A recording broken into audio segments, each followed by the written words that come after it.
안녕하세요. 백두산 금융연구소의 백두산입니다. 11월 18일 토요일 오후 4시 1분입니다. 미국과 유럽 증시는 상승세를 이어나갔습니다. 미국 증시는 상승이 좀 둔화가 되어 있고요. 유럽 증시는 급등을 이어나갔습니다. 유럽이 요즘 가장 강한 모습을 보이고 있는데요. 특별히 이 증시 상승에 영향을 미친 그런 재료는 없었습니다. 특별한 호재가 있었다, 특별한 악재가 있었다, 그런 거는 없었다라고 생각하시면 될 것 같아요. 어제 미국 증시에 영향을 미쳤던 거는 투기적인 요인이 좀 가장 컸다라 생각하시면 좋을 것 같습니다. 금리가 어젯밤에 좀 출렁출렁 했었거든요. 위아래로. 그러면서 이런 어떤 시장의 투기적인 움직임을 좀 설명을 해줄 수 있다. 이 정도로 그냥 보시면 좋을 것 같습니다. 지금은 시장이 굉장히 결정적인 자리에 와 있는데요. 그래서 어떤 특별한 재료가 없이도 그냥 이렇게 그냥 투기적인 어떤 그런 요인만으로 해서 시장이 이렇게 움직여 가고 있는 그런 모습입니다. 특별한 재료 없는 가운데 지지와 저항을 철저히 위아래로 올랐다 내렸다 하면서 확인을 하고 있습니다. 말씀드렸다시피 이거 상승세가 유효한 거예요. 그죠? 계속해서 상승세가 유효한 겁니다. 다만 이제 중요한 거는 미국 증시라고 말씀을 드리고 있는데요. 미국 증시가 세계 금융시장의 세계 증시의 중심이다 이렇게 말씀을 드리고 있죠. 그래서 미국 증시가 중요한데 미국 증시가 상승세는 계속 있는 건 맞아요. 하락하지는 않습니다. 그렇지만 상승세가 분명히 둔화되고 있다는 건 우리가 계속해서 확인을 할 수 있는 사실입니다. 그 전날도 강보합 이 정도였고 어젯밤에도 강보합 이런 모습이었단 말이죠. 그래서 시장의 움직임은 상승은 거의 멈춰 있는 상황입니다. 물론 상승세는 유효한 거예요. 여기서 매도세를 찾아볼 수가 있고 의미 있는 매도세가 등장한 건 아닌데 상승세는 유효하긴 유효한데 야 이거 지난번에 상승세 다 어디 갔냐 이렇게 좀 의심은 해볼 수 있는 그런 자리가 됐습니다. 보시다시피 지난번에 시장이 한번 급하게 올랐었잖아요. 그렇다면 논리적으로 생각을 해봤을 때 지난번에 이렇게 시장을 급하게 끌어올렸던 매수세들이 사라진 것은 아니다. 그렇다면 이 매수세들이 빨리빨리 등장을 해서 이제 앞으로도 빨리빨리 올라가는 게 지난번에 여기서 올랐던 모습처럼 이번에도 그렇게 올라가는 게 자연스럽다라고 일단 우리가 가정을 할 수가 있는데요. 근데 이렇게 올라가야 되는데 이렇게 올라가야 될 타이밍에 계속해서 타이밍을 놓치고 여기서 빌빌빌빌빌 하고 있는 게 지금 현재 미국 증시의 모습인 겁니다. 물론 이거의 정석적인 해석은 기간 조정이다. 그래서 위쪽으로 더 올라가기 위한 너무 시장이 강해서 빠지지 않는 기간 조정이다라고 보는 게 합리적인데요. 그래서 위쪽으로 계속 보는 게 맞긴 맞는데 근데 말씀드렸죠. 이 실전 투자에서는 넘어가기 전에 넘어간 게 아니라고요. 어쨌든 이 지난번에 이런 엄청난 상승세에도 불구하고 지금 일단 여기서 일단 가야 될 타이밍을 놓치고 있어서 이거 일단 좀 심상치 않다. 가야 될 타이밍을 놓치고 여기서 상승이 정체가 되면서 어딘가에 약하지만 저항이 좀 누적되고 있긴 합니다. 매우 약하지만 저항이 조금씩 있긴 있구나라는 걸 우리가 알 수는 있는 거란 말입니다. 그렇기 때문에 아직까지 넘지 못했다는 사실, 또 그리고 넘지 못하면서 흐름이 지체가 되면서 저항이 조금씩 누적되고 있다는 사실은 이게 조만간 아래쪽으로도 꺾일 수 있다는 가능성을 싹을 틔운 거란 말이에요. 그렇기 때문에 안심하기는 좀 어렵다. 이거 위쪽으로도 얼마든지 많이 갈 수도 있고 아래쪽으로도 얼마든지 많이 갈 수 있는 그런 상황입니다. 어젯밤에도 상승이 둔화가 되면서 미국 증시는요. 그래서 상승 둔화가 굉장히 오랫동안 지속되면서 횡보 기간이 여기서 길어졌습니다. 3거래일째 횡보를 했는데요. 결과적으로 코스피의 모습과 좀 비슷한 그런 모습이 좀 나오고 있다라고 생각이 됩니다. 코스피처럼, 그죠? 코스피처럼 이렇게 3거래일 동안 옆으로 기면서 지지와 저항을 테스트하고 있구나. 요런 모습이 어젯밤 미국 증시에서 나왔다고 생각하시면 되고요. 근데 한국 증시는 저항이 누적되는 게 명확하게 보이는데 미국 증시는 계속해서 상승 마감하고 이러기 때문에 일단 지지력이 누적되고 있다라고 보는 게 맞고요. 다만 못 넘어가고 있기 때문에 아래쪽으로 볼 수 있는 근거도 매우 약하지만 싹은 튀어 있다. 이 정도로 생각을 하시면 되겠죠. 그래서 어떻게 될지 전혀 알 수 없는 이제 매우 불확실한 그런 자리까지 왔습니다. 이틀만 횡보를 해도 보통 3거래일째 이렇게 방향성이 나오곤 하는데 어젯밤에도 심지어 방향성을 보여주지 않고 어젯밤에는 심지어 변동성을 더 죽여버렸어요. 그렇다면 여기서 에너지가 굉장히 좀 많이 축적이 되고 있다고 생각을 하시면 되겠고요. 다음 주에 분명히 굉장히 많이 터져 나올 겁니다. 이 엄청나게 축적된 에너지가 크게 터져 나올 거예요. 위쪽으로 크게 터져 나올 수도 있고 아래쪽으로도 충분히 터져 나올 수 있습니다. 방향성에 대한 힌트는 없다라고 생각하시면 되겠어요. 어떻게 될지 몰라요. 그래서 어떻게 될지 모르니까 제가 어젯밤에 뭘 했겠습니까? 가만히 있었습니다. 어젯밤에는 계좌도 안 켰던 것 같아요. 그냥 양쪽 모니터에 그냥 시세창만 가득하게 띄워놓고 이 차마 클릭할 만한 이게 제가 주문을 넣을 만한 그런 매력적인 그런 거에 하나도 안 오더라고요. 그래서 어젯밤은 가만히 있었습니다. 그냥 시간만 죽였습니다. 이렇게 생각하시면 되겠습니다. 그래서 이제 초단기적인 이 방향성은 이제 아무도 모르게 됐습니다. 얼마든지 갈 수가 있는데 아직까지 그 시장은 신호를 보여주지 않고 있습니다. 어젯밤 마감으로 인해서 우리가 방향성에 대해 얻을 수 있는 단서는 일단 뭐 없다라고 현실적으로 볼 수가 있을 것 같아요. 그죠? 현실적으로요. 그죠? 말씀드렸다시피 객관적으로 그냥 뭐 보이는 대로 보면 위로 올라간다, 매수세가 누적되고 있다라 볼 수 있는데 상승이 둔화된 거, 또 그리고 위쪽에 저항이 누적되고 있다라는 점도 부담이다. 어떻게 될지 알 수는 없다. 실질적으로는 알 수 없다라고 보는 게 좀 맞을 것 같다. 현실적으로는 매수세는 유효한데 그렇다. 모른다라고 보는 게 합리적일 것 같습니다. 이렇게 말씀을 좀 드리면 될 것 같습니다. 어젯밤 경제 지표들은 뭐 이런 것들이 발표가 됐는데요. 뭐 리테일, 영국 리테일 세일즈, 뭐 유럽 물가 지표 등등이 발표가 됐는데, 뭐 미국 뭐 부동산 지표, 뭐 미국 각종 뭐 건설 지표 이런 것들이 발표가 됐는데 시장에 크게 영향을 미치지는 일단 못했다라고 좀 보여지고요. 미국 애틀랜타 연은의 그 GDP 성장, 미국 경제 성장률 전망치는 예상치보다 살짝 낮았네요. 그래서 이런 점은 금리를 조금 떨어뜨리는데 한 몫을 했을지도 모르겠다라는 생각이 듭니다. 나머지는 뭐 특별히 뭐 드릴 이야기 없는 것 같아요. 어젯밤에는 그냥 그 금리의 움직임이 조금 좀 급격했고 금리의 움직임에 따라서 증시도 좀 이렇게 움직였다라고 이렇게 설명하는 게 그냥 이제 가장 그냥 뭐 깔끔할 것 같습니다. 너무 다양한 이유를 갖다 붙일 수도 있지만 금리의 투기적인 움직임이 증시의 투기적인 움직임을 뭐 유발했다 이 정도로 볼 수가 있을 것 같아요. 그래서 어젯밤 금리를 보시면 10년물 국채금리입니다. 장중에 크게 떨어졌다가 크게 또 다시 올라왔죠. 그래서 결과적으로 제자리다라는 겁니다. 얘도 방향성을 보여주지 않고 있어요. 보시다시피 제가 어제 영상에서 말씀드렸던 강조했던 부분이 이런 거거든요. 지금 시장은 힘을 자랑하고 있다. 힘을 뽐내고 있는데 근데 사실 실속은 아직까지 없다라고 말씀을 드렸거든요. 어젯밤에도 결국 그런 모습이었습니다. 저는 어젯밤에 개인적으로 방향성을 뭔가 보여주겠거니라고 내심 기대를 했었는데 지난 2거래일 동안 답답했기 때문에 오늘 밤은, 그러니까 어제는 뭔가 좀 보여줄 것이라고 생각을 했는데 근데 어젯밤에도 결과적으로 아무것도 안 보여준, 어젯밤에도 힘만 뽐낸 실질적인 움직임은 없는 그런 모습이라 볼 수 있겠습니다. 금리 이야기하고 있습니다. 금리가 뭐 보시다시피 계속해서 저점이 낮아지고 있기 때문에 이건 분명히 아래쪽으로 유리하게 보는 게 맞습니다. 금리는 잘 떨어지고 있구나. 금리의 매도세가 강하구나. 금리는 잘 떨어지고 있다. 이렇게 보시면 되는데요. 근데 이제 이런 강한 매도세에도 불구하고 계속해서 일단 어딘가 가격 부근을 맴돌고 있어요. 어딘가를 떠나진 못하고 있습니다. 여기 갇혀가지고 여기서 멀리 떠나진 못하고 있어요. 위나 아래로 멀리 가진 못하고 있습니다. 그렇기 때문에 언제든 되돌려질 수도 있긴 있는 겁니다. 그렇지만 이걸 매도세라고 할 수는 없죠. 이거를 금리의 매수세라 할 수는 없죠. 이건 매수세가 아직 확인된 게 아니기 때문에 어젯밤 이도저도 못하고 가만히 있었습니다. 금리 베팅도 어젯밤은 하는 날이 아닌 것 같다 싶어서 가만히 있었고, 증시 베팅도 어젯밤은 하는 게 아닌 것 같다 싶어서 가만히 있었습니다. 시세창만 쳐다보고 있고 주문창은 켜지도 못한 채 그렇게 마감이 된 거죠. 이렇게 볼 수가 있을 거고요. 뭐 실제로 분봉을 보면 하여튼 굉장했습니다. 이건 30년물 선물 분봉인데 이제 장중에 이렇게 금리가 크게 치솟으면서 뭐 증시도 뭐 좀 움직였다 이 정도로 그냥 생각하시면 좋을 것 같습니다. 그 증시가 이제 이때 사실 이렇게 금리가, 이거는 이제 30년물 국채 선물이죠. 그러니까 이 순간은 뭐라고 봐야 될까요? 금리가 크게 떨어졌던 순간입니다. 이거 선물 뒤집어 놓으면 금리니까요. 금리가 크게 떨어지는 순간에 안 그래도 카톡으로 문의가 오시는 분들이 좀 계시더라고요. 카톡 그게 잘 활용하시는 겁니다. 야, 이거 금리가 이렇게 크게 떨어지면은 어떻게 되냐? 그러면 이제 오늘 밤에 주식시장 크게 오르는 거 아니냐? 라고 이제 여기서 막 이제 긴장을 해서 막 물어보시는 분들이 계셨는데요. 물론 이제 전 이제 그 시점에서 이렇게 말씀을 드렸습니다. 이게 보시면 미국 증시 개장까지 아직 한참 남은 시간이란 말입니다. 이거 5분 봉인데요. 5분 써있죠. 미국 증시 본장 개장이 대략적으로 아마 여기쯤 이 정도 구간일 겁니다. 이때가 오후 4시인가 5시쯤 밖에 안 됐을 시간이에요. 근데 미국 증시는 언제까지 열죠? 새벽 6시까지 열려 있습니다. 그렇기 때문에 우리 아직 긴 시간이 남았으니까 이런 걸 보고 긴장을 하지 말자라고 일단 그렇게 좀 이야기를 드렸고요. 여기서 제가 이야기를 해드리고 싶은 점은 우리가 어떤 이런 실전적으로 일단 뭐 실질적으로 진입을 하는 이런 날에 생각해야 될 점, 말씀드린 시간 개념 한번 생각하자라는 거예요.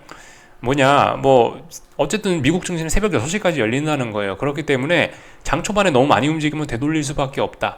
이게 과연 장 막판 마감까지 갈 수가 있겠느냐, 우리 시간의 개념으로 좀 생각을 해보자. 장 초반에 너무 많이 오르면 빠질 수도 있는 거고, 장 초반에 너무 많이 빠지면 오를 수도 있는 거고, 그런 식으로 생각해보자라고 말씀드렸습니다. 그런 부분을 일단 좀 먼저 좀 말씀을 좀 드리고 싶었던 부분이 있어요. 그리고 이제 여기서 이제 한 가지 좀 더 좀 말씀을 드릴 게 있다면은 사실 그런 우려가 많습니다. 야, 금리가 크게 떨어지니까 증시는 크게 오르겠지. 그죠? 야, 그러면 이제 오늘 밤에 대응이 달라져야 되는 게 아니냐라고 생각을 하시면서 여쭤보시는 분들이 계셨는데, 이렇게 대답을 해드렸습니다. 제가 어젯밤 영상에서 이야기했던 거를 그대로 한번 더 다시 이야기를 해드렸어요. 어젯밤 영상에서 뭐라 그랬죠? 우리가 이제 실질적으로 어떤 이런 포지션을 잡으려고 진입을 하려거나 하는 이런 시점에서는 일단 뭐 금리고 주식이고 연관성 이런 게 논리적으로 따지면 있지만 일단 이런 거 다 잊자. 내가 투자하고 싶은 그 자산의 지지와 저항만 살피자라고 일단 어제 영상에서 말씀드렸거든요. 그 이야기 그대로 어제 해드렸습니다. 어제 저한테 물어보신 분들께요. 야, 금리가 크게 떨어지고 있는데 증시 크게 오르는 거 아니냐? 그렇다 하더라도 물론 금리가 크게 떨어졌으니까 증시가 크게 오를 수 있겠죠. 상식적으로 생각해 보면은. 그러나 그럼에도 불구하고 일단은 증시는 그럼에도 불구하고 일단 뭐 당장 뭐 어떤 우리의 시나리오를 바꾸는 게 아니고 증시 대응은 지지와 저항 그것만 보자. 그래서 사실 이때 당시에 뭐 긴장을 할 수 있었는데 이 금리가 크게 떨어졌음에도 불구하고 당시 이 시간에 나스닥은 아무런 변화도 없긴 했습니다. 이게 보시면은 대략적으로 그때 시간이 이 정도 시간대쯤이었던 것 같아요. 뭐 특별한 변화는 없었어요. 물론 굉장히 많이 들쭉날쭉한 것으로 그림상으로는 보이나 이 최근에 변동성이 죽어서 들쭉날쭉하게 보이는 거고 실제적으로 그렇게 어젯밤에 금리가 순간적으로 폭락했을 그 순간에 증시는 사실 별 반응이 없이 그냥 넘어갔습니다. 아시다시피 지금 증시는 이건 이제 나스닥인데요. 중요한 지지와 저항이 어디겠어요? 그냥 그것만 생각하시면 된다라는 겁니다. 뭐 예를 들면 뭐 이런 자리에 저항이 있네요. 그죠? 이런 자리 여기 저항이 있고 이런 자리에 지지력이 있고 그러니까 아무리 금리가 오르건 내리건 간에 내가 나스닥을 보고 있으면 나스닥만 보자 뭐 이런 겁니다. 금리가 아무리 오르고 아무리 내려더라도 결과적으로 나스닥이 올라가고 싶으면 여길 넘어가야 되는 거고 나스닥이 급락하고 싶으면 여기서 붕괴가 돼야 떨어지는 거거든요. 그러니까 뭐 그런 점만 좀 생각을 하자라고 좀 우리가 제가 어젯밤에 그렇게 좀 말씀을 드렸습니다. 그 부분을 한번 좀 더 좀 강조를 해봤어요. 이렇게 실전 투자에서 내가 실제적으로 할 때는 뭐 물론 그런 논리적인 연관성 그런 거 있지만 잠시 잊자라는 거 일단 좀 말씀을 드려봤습니다. 지지와 저항만 봐야 된다라는 그런 의미를 한번 좀 더 좀 말씀을 좀 드려봤습니다.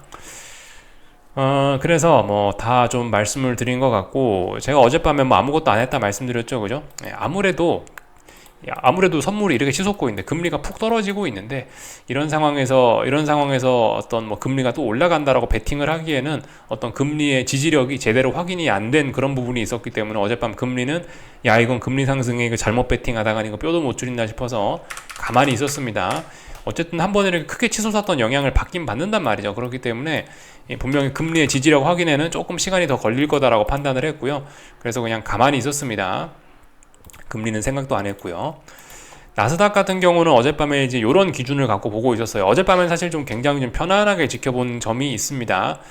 제가 어젯밤에 이제 나스닥은 이제 나스닥 시작이 좀 약하게 시작하더라고요. 증시 시작하기 한 10분, 20분 전쯤에 갑자기 증시가 이제 하락을 하더라고요. 그래서 일단 미국 나스닥은 하락 출발을 하긴 했습니다. 안 좋게 분위기가 출발을 하긴 했어요. 그래서 이런 상황에서 일단은 제가 두 가지 시나리오를 좀 세웠는데요. 한 가지는 뭐 영상에서 말씀드렸던 그겁니다. 나는 16,050 쪽으로 급등이 올라오면 여기서 반등시 매도 전략, 여기서 아래쪽으로 진입을 하겠다 라는 시나리오 일단 하나를 말씀을 드렸고요. 이렇게 일단 증시가 일단 하락 출발하는 걸 보고 나서 했던 생각은 여기서 이제 한 가지 시나리오를 더 세운 거죠. 혹시나 내가 생각했던 위로 급등하는 시나리오가 안 나올 수 있으니 다른 시나리오 하나 더 세우자. 그렇게 해서 이제 기준을 하나 더 마련을 한 게 어디였냐면 전일 저점 부근이었습니다. 여기 혹은 여기 정도, 대략적으로 이 정도 가격대입니다. 여기 가격대를 또 다른 기준으로 잡았어요. 그래서 나스닥 본 차트에다가 대략적으로 이러한 그 어떤 기준들을 세워놓고 일단 여기에 선 하나 그어놓고요. 또 그 위쪽으로는 대략적으로 전일 종가가 여기 정도였거든요. 대략적으로 여기 어딘가에다 일단 선을 그어놓고 미국 증시를 보기 시작했습니다. 위에 있는 선은 별로 의미 있다라고 생각하지 않았고요. 밑에 있는 선이 좀 중요하다라고 생각을 했어요. 왜냐하면 미국 증시가 하락 출발을 했기 때문에. 일단 하락 출발해가지고 만약에 이제 여기 있는 전일 저점 자리를 붕괴시킨다면은 오늘 급락 폭락도 할 수 있다. 오늘 위쪽으로 오버슈팅 없이 급락 폭락 가능하겠다 싶어서 이 자리를 붕괴시키면은 하방을 추격하겠다라는 시나리오 세웠고요. 이 위쪽에 있는 이 저항은 넘어가면은 오버슈팅이 나올 수도 있다라고 생각을 했는데요. 근데 뭐 보시다시피 이 자리는 뭐 넘어가면 오버슈팅이 나올 수도 있는 자리이긴 한데, 아무튼 뭐 결과적으로 의미가 별로 없어져가지고, 하여튼 제가 열심히 봤던 자리는 대략적으로 초반에 미국 증시 개장한 뒤 한 한두 시간 정도, 이 정도 열심히 봤습니다. 증시가 이제 개장한 지 한두 시간 내에 조금 이 구간에 열심히 봤던 이유는 아직 시장의 컨셉이 명확하게 정해지지 않았기 때문에, 그래서 열심히 본 거예요. 오늘 무슨 일이든 생길 수 있다는 생각을 개장 한두 시간 정도에는 해야 됩니다. 그죠? 오늘 급등락도 일어날 수 있고, 아니면 오늘 차분하게 흘러갈 수도 있고, 뭐가 오늘 시장 컨셉인지 모르기 때문에 처음 한두 시간 열심히 봤는데요. 제가 한두 시간 열심히 본 결과는, 이거 오늘 어제보다 더 극심한 변동성을 죽이는 재미없는 따분한 장이다라는 거를 제가 이 구간에서 느꼈습니다. 여기서 하방 경직성 확인하고 전반적으로 전일보다 5분 봉인데 봉의 길이가 훨씬 짧아지는 모습을 보고, 이거 재미없겠다라고 일단 판단을 했고요. 그래서 뭐 적당히 그냥 자버렸습니다. 이거 재미없는 장이다. 하방 경직성을 확인했네. 이거 정도 확인하고 조금 올라가는 거 보고 그냥 잤어요. 어차피 이렇게 장 초반에 변동성이 줄어있는 것을 확인을 했으면은 오늘 컨셉은 저변동성이다. 지가 이 라인을 넘어간다 하더라도 내가 원하던, 제가 생각하던 이상적인 그런 엄청난 오버슈팅은 나오지 않을 가능성이 높겠다라고 생각하고 시원하게 잤습니다. 그래서 실제로 뭐 제가 잔 뒤에 이렇게 5분봉을 보시면 나스닥이 조금 급등을 하긴 했는데, 이거는 엄청난 의미 있는 그런 오버슈팅을 만들어내는 그런 급등이 아니라고 보셔야 되겠습니다. 이런 건 그냥 아무렇지 않은 그냥 가벼운 윗꼬리를 만드는 정도의 뭐 그런 상승이라 보실 수가 있겠고요.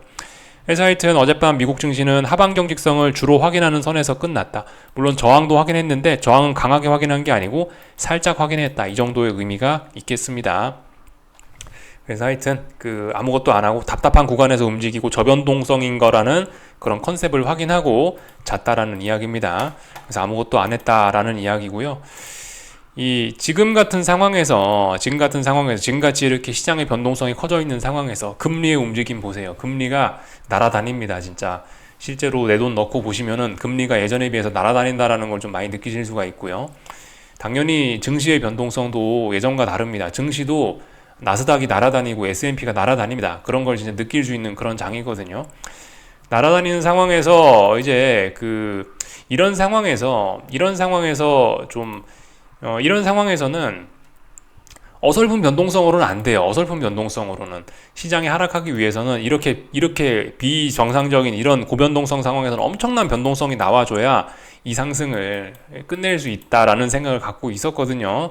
그래서 어젯밤에 그 정도 뭐 찔끔 오른 거, 그걸 가지고는 이건 내가 생각하는 오버슈팅이 아니다라고 판단을 했어요.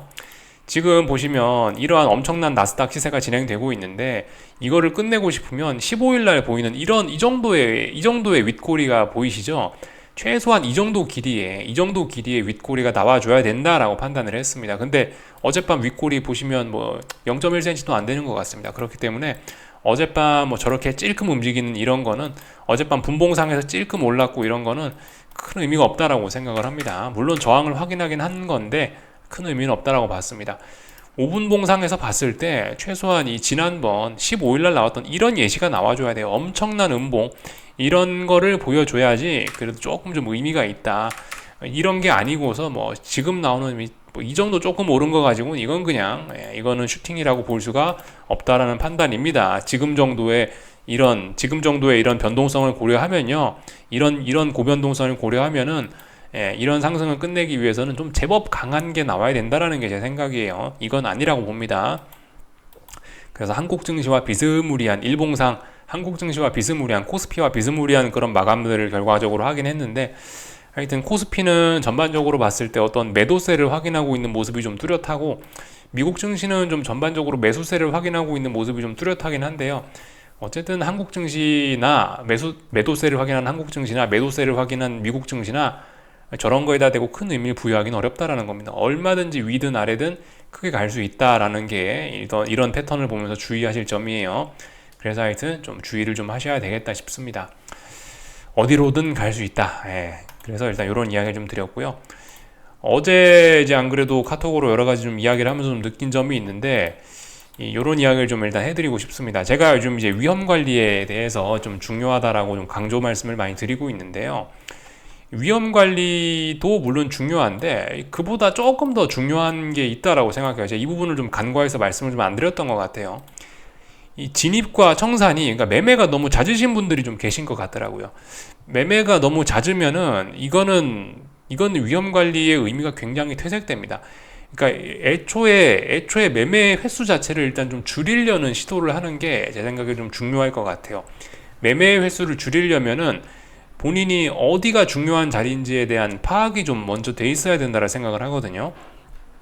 예를 들어 증시 박스권이다. 그럼 박스권의 중요한 자리는 어디예요? 가운데가 아니죠. 박스권이 돌파 안착되거나 박스권이 붕괴될 수 있는 이런 시점이 중요한 겁니다. 어떤 매매의 타점은 이런 자리 부근이 돼야지 될 거예요. 그죠? 이런 자리는 내가 좀 위험을 감수할 만한 가치가 있는 때라고 뭐 저는 생각을 합니다. 근데 예를 들어 박스권에서 중요하지 않은 자리, 조금 덜 중요한 자리는 가운데지 않습니까? 가운데선 위로 올라갈 수도 있고 아래쪽으로 내려갈 수도 있고 이거 얼마든지 이거는 그죠? 이건 쉽게 말해 좀 약간 애매한 자리라고 표현을 할 수 있을 것 같은데요. 그러니까 이게 본인이 이제 알아야 된다는 거죠. 본인이 어느 자리가 애매한 자리인지, 어느 자리가 위험을 감수할 만한 가치가 있는 그런 자리인지를 본인의 투자 스타일과 성향에 따라서 빨리빨리 파악을 하시고, 그래서 이제 최대한 이제 진입 횟수를 좀 줄이는 거, 그런 것이 사실 위험 관리보다 조금 더 앞서야 되지 않을까라는 생각이에요. 자주 진입하면은요, 아무래도 이게 위험을 더 자주 감수하는 거기 때문에 다칠 확률이 높습니다. 내가 아무리 이제 위험 관리 잘한다고 해도 다치기가 좀 쉽다. 그래서 이제 저 같은 경우는 어젯밤에 조금 전에 말씀드렸다시피 전일 저점을 어떤 하나의 진입 포인트로 삼았었고요. 혹은 이제 위쪽에는 이제 대략적으로 이 선 넘으면 위로 올라가겠지. 급등하면 어디선가 잡겠다라는 막연한 생각. 그래서 제가 진입하고자 하는 생각은 여기 한 군데 혹은 여기 있는 이런 라인 부근, 이런 자리들을 제가 이 진입에 중요한 가치가 있는 자리로서 제가 판단을 하고 기다렸던 거예요. 근데 하루 종일 여기 좁은 박스권 내에서 움직였기 때문에 저는 클릭할 가치도 없다라고 생각을 해서 그냥 가만히 있었던 겁니다. 근데 이제 보시다시피 변동성이 굉장히 죽어 있고 이런 상황인데 여기서 막 열심히 하시는 분들이 좀 많이 계시는 것 같더라고요. 여기서 별로 의미 있는 자리도 아닌데, 물론 뭐 의미 있는 자리라는 거는 본인의 투자 성향과 스타일에 따라 달라질 수가 있는데 저의 생각엔 그래요. 큰 시세가 날 자리가 아니거든요. 여기가 큰 시세가 날 자리가 아닌데, 큰 시세가 날 자리가 아닌 자리에서 막 열심히 하시는 분들이 좀 계시는 것 같더라고요. 물론 그분들의 심정 이해는 됩니다. 그죠? 오늘이 제가 강조 말씀 드렸듯이 오늘이 기술적으로 굉장히 중요한 날이고 나스닥의 어떤 중대한 변곡이 될 수 있는 날이기 때문에 네가 이야기한 거 듣고 난 열심히 한다. 대략적으로 그런 취지인 건 이해는 되는데, 그럼에도 불구하고 우리의 돈은 소중하고 위험 관리 이런 건 좀 중요하기 때문에 가능하면 이 애초에 진입 횟수 자체를 자꾸 시도하는 이 횟수 자체를 좀 줄이는 것도 굉장히 중요하겠다라는 생각을 좀 해봤습니다. 그래서 하여튼 네, 애초에 그죠? 진짜 중요하다라 생각되는 자리가 아니면 쳐다도 보지 말자. 이런 생각을 좀 말씀을 좀 드려봤어요. 네. 그래서 일단 이야기를 좀 다 드린 것 같습니다. 증시에 관한 설명 말씀드렸죠. 일단 위쪽으로 올라가려고 한다. 그러나 이거는 실질적인 거는 방향성 없다라고 보는 게 맞다. 그런 이야기 드렸고요. 제가 보면서 했던 생각들 좀 다 말씀드렸던 것 같고요. 어젯밤에 하여튼 그렇더라고요. 어젯밤에 장 초반에 애플이 빠질라 그러고 마이크로소프트가 빠질라 그렇긴 한데, 어젯밤에 계속해서 독일 증시와 러셀 지수가 굉장히 강했던 것도 사실 좀 지켜는 보고 있었습니다. 나스닥과 마이크로소프트 이런 친구들이 아무래도 시장 분위기가 급락 폭락이라는 같이 가는 건데, 러셀 지수가 이렇게 버티고 있고 유럽 증시가 버티고 있으면 일단은 오늘 많이 빠지는 일은 없겠다라고 일단 그런 생각을 막연하게 하긴 했어요. 그죠? 이런 건 가볍게 하는 생각이고, 영상 초반에 말씀드렸다시피 일단 근데 그 지지와 저항이 제일 중요하다라는 겁니다. 제가 그런 생각을 갖고 지켜보고 있었고, 실제로 나스닥도 저의 생각과 같이 워낙 좁은 박스권에서 답답하게 움직이고 있었기 때문에 저는 그래서 이제 오늘 시장 컨셉 파악 끝. 오늘 인건비도 안 나온 날이다. 자자. 이렇게 판단을 하고 그래서 좀 잤습니다. 물론 혹시나 싶어서 새벽 4시 45분인가 알람 맞춰놓고 종가를 살짝 봤는데 이거 안 봐도 됐겠더라고요. 그래서 아무것도 안 했다라는 말씀 드리겠습니다. 그래서 하여튼 미국 증시의 혼조함은 계속해서 지속되고 있고, 이렇게 되면 이제 다음 주의 기술적인 중요성이 더욱 더 커지고 있는 것입니다.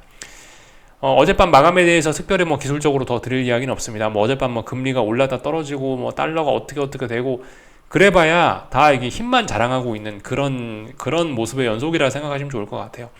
나 위쪽으로 갈 거야, 위쪽으로 갈 거야 라고 소리는 지르고 있지만 막상 저항은 넘지 못하는 그런 모습. 뭐 금리, 나 아래쪽으로 갈 거야, 아래쪽으로 갈 거야 라고 막 요란하게 소리는 지르고 있지만 아래쪽으로 실질적으로 움직임은 잘 나타나지 않는 모습. 방향성이 어디로 튈지 도무지 알 수 없는 그런 구간입니다. 요까지 좀 말씀을 드리면 될 것 같고요. 어제 국제유가는 좀 많이 올랐네요. 이거 잘 생각을 해볼 필요가 있겠죠. 제법 많이 되돌렸습니다. 하지만 일단은 중요한 어떤 저항 자리를 완전히 돌파한 척 하는 것이 일단 중요한 저항 자리 부근에 좀 걸쳤기 때문에 개인적으로는 이 자리가 어떤 추세 전환의 가능성 정도는 좀 있어 보이긴 합니다. 뭐 느낌상 그래요. 뭐 확인은 좀 더 해봐야 되겠지만은 국제유가가 어젯밤에 이렇게 올라온 것도 사실 이런 것도 사실 그 말씀드렸죠. 요즘 국제유가와 금리의 연관성 말씀드렸는데 좀 잘 봐야 될 부분이긴 합니다. 어젯밤에 사실 금리가 아래 꼬리 달고 올라왔는데 유가 상승도 금리가 아래 꼬리 달고 올라오는데 좀 한몫을 했다라는 생각이 들어요. 이거 일단 전일 하락이 속임수인 게 아니냐라는 그런 의견을 강하게 보여준 거거든요. 지금 국제유가가요. 그래서 하여튼 좀 조심하긴 해야 되겠다. 금리 일단 아래쪽으로 떨어지고 있지만 국제유가 이런 거를 봐서라도 금리는 생각보다 반전이 빨리 일어날 수 있다라는 가능성 열어놔야 됩니다. 다 말씀드렸고요. 뭐 나머지는 특별한 거 없는 것 같습니다. 한국 증시 사실 좀 방향성이 좀 애매해졌어요. 어떻게 될지 뭐 말씀을 못 드리겠습니다. 미국 증시가 애매해서 한국 증시가 일단 당장 폭락이 나오진 않겠죠? 그럼 또다시 박스권으로 또 답답하게 또 기어가지 않을까라는 생각을 일단 하고는 있어요. 뭐 일단 이 정도로 일단 뭐 말씀드리면 될 것 같고요. 저기 그 N1 환율 좀 잠깐 볼게요. N1 환율은 보시다시피 그 제가 어제 영상 녹화하던 순간보다 더 올라와 가지고요. 어제 전반적으로 이제 미국 증시 열려 있을 때는 이게 그러니까 원화 그 뭐라고 해야 되지? 원화 약세 나온 거죠. 원화 약세. 850원에서 860원대로 올라온 거니까 원화 약세입니다. 어제 전반적으로 일단 원화 약세가 좀 진행이 되긴 되더라고요. 그래서 엔화가 지금까지 아시다시피 주요국 통화 중에 가장 약했지 않습니까? 그죠? 엔화 대비 원화가 가장 강하지 않았어요. 그래서 뭐 보시다시피 하락 N자로 이렇게 진행을 했던 게 엔화인데 얘가 일단 어젯밤에 중요한 저항 자리까지 이렇게 많이 되돌리면서 다시 일단 저항 부분까지 올라왔고 그렇게 되면 16일날 하락했던 게 속임수가 되겠죠. 이렇게 돼서 지금 원화 약세가 좀 진행이 되려고 하는 것 같은데 좀 이거는 일단 코스피에 별로 일단 좋은 신호는 아니라고 생각이 됩니다. 이런 부분 일단은 뭐 어떤 그 투자를 하는데 참고적인 지표로서 좀 참고만 하자고요. 생각보다 이제 원화 강세가 금방 끝날 수도 있지 않을까라는 방향성에 대한 힌트 정도로 가볍게 좀 보고 넘어가시면 좋을 것 같습니다. 다른 거 뭐 특별히 드릴 이야기는 없고요. 하여튼 지금 제가 여기서 뭐 많이 드릴 수 있는 이야기 없는 것 같아요. 뭐 위쪽으로도 많이 올라갈 수 있다, 아래쪽으로도 많이 올라갈 수 있다, 방향성이 보이지 않는다. 뭐 이게 그냥 전부예요. 위험 관리 좀 잘 하셔야 될 것 같다. 뭐 이 정도 이야기만 좀 드리면 될 것 같습니다. 그래서 사실 어젯밤에 좀 나름 기대를 했는데 약간 실망을 했고 결과적으로 야근은 어쩔 수 없지만 또 다음 주에도 조금 더 이어가야 될 것으로 보입니다. 열심히 해야 될 때니까 뭐 조금 좀 더 열심히 좀 지켜보도록 하겠습니다. 피곤하더라도요. 네. 여기까지 하겠습니다. 즐거운 주말들 보내시고요. 다음 주 월요일 날 그 저녁에 뵙도록 하겠습니다. 여기서 마치겠습니다.